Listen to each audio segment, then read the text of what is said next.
আপনাদের সাথে শেয়ার করব আজকে চকলেট কেকের রেসিপি। আশা করছি রেসিপিটি আপনাদের খুবই কাজে দেবে। কীভাবে চটজলদি খুব সহজেই তৈরি করে নিতে পারবেন তুলতুলে এই চকলেট কেক, সেটি আজকে দেখিয়ে দেব। তো দেখে নেওয়া যাক আজকের রেসিপির সম্পূর্ণ প্রসেস। শুরুতে দেখিয়ে দেব কী কী উপকরণ লাগছে ময়দা, লাগছে বেকিং পাউডার, সেই সাথে লাগছে আমুল বাটার। আপনার যে কোনো ব্র্যান্ডের বাটার এখানে ইউজ করতে পারেন। লাগছে কোকোয়া পাউডার, লাগছে ভ্যানিলা এসেন্স, এখানে ব্রাউন সুগার ইউজ করছি, আপনারা চাইলে হোয়াইট সুগার ইউজ করতে পারেন। সেই সাথে ডিম নিয়েছি 4টা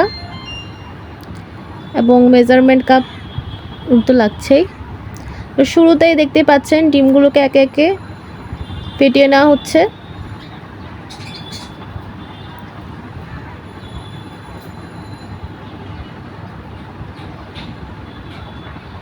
ডিম ফেটানোর পর দিয়ে দেওয়া হলো 1 চিমটি লবণ,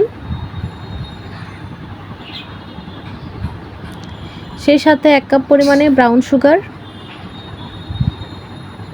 সব কিছু একসাথে ভালো মতো মিক্সের সাহায্যে মিক্স করে নেওয়া হচ্ছে। আপনারা চাইলে এখানে বিটারের সাহায্যে বিট করে নিতে পারেন, যেহেতু আমাদের হাতের কাছে বিটার ছিল না, আমরা উইক্স দিয়ে কাজটা করে নিলাম। ভালো মতো ফেটানোর পর এই পর্যায়ে দিয়ে দেওয়া হচ্ছে বাটার 2 টেবিল স্পুনের মতো। বাটার দেওয়ার পর আবারও সব কিছু একসাথে ভালো মতো মিক্স করে নেওয়া হচ্ছে।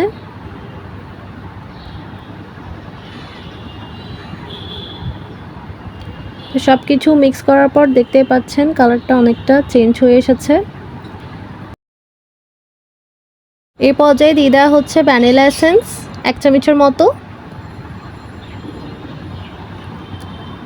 তো 1 চামচের মতো ভ্যানিলা এসেন্স দিয়ে দেওয়ার পর আবারও ভালো মতো উইক্সের সাহায্যে সব কিছু একসাথে মিক্স করে নেওয়া হবে।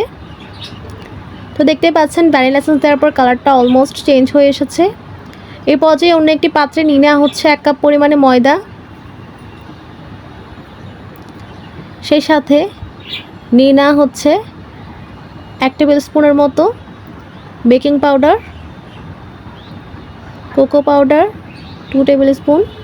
সব কিছু একসাথে একটা ছাঁকনির সাহায্যে ছেঁকে নেওয়া হচ্ছে। এই পর্যায়ে ছেঁকে নেওয়া মিশ্রণ এবং আমাদের রেডি করে রাখা ডিমের ডো সব কিছু একসাথে ভালো মতো মিক্স করে নিতে হবে। ভালো মতো মিশানোর পর আমরা চলে যাব পরবর্তী প্রসিডিউরে। তো দেখতেই পাচ্ছেন থিকনেসটা একবার আপনাদের সাথে শেয়ার করছি। এই পর্যায়ে আমরা একটা মোল্ড নিয়ে নিয়েছি, মোল্ডে পরিমাণ মতো বাটার ব্রাশ করে নিচ্ছি। বাটার ব্রাশ করার পর এই পর্যায়ে দিয়ে দিলাম রেডি করে রাখা আমাদের মিশ্রণটি দেওয়ার পর আমরা এটাকে ভালো মতো ছাকিয়ে নিলাম এবং ওভেনে দিয়ে দেব 165 ডিগ্রি সেলসিয়াসে 30 থেকে 35 মিনিটের জন্য। ঠিক 30 থেকে 35 মিনিট পর দেখতে পাচ্ছেন কেকটা অলমোস্ট হয়ে এসেছে এবং খুব সুন্দর মতো ফুলেছে। তো রেডি হয়ে গিয়েছে আমাদের চকলেট কেকের রেসিপি। আশা করছি রেসিপিটি আপনাদের খুবই কাজে দেবে।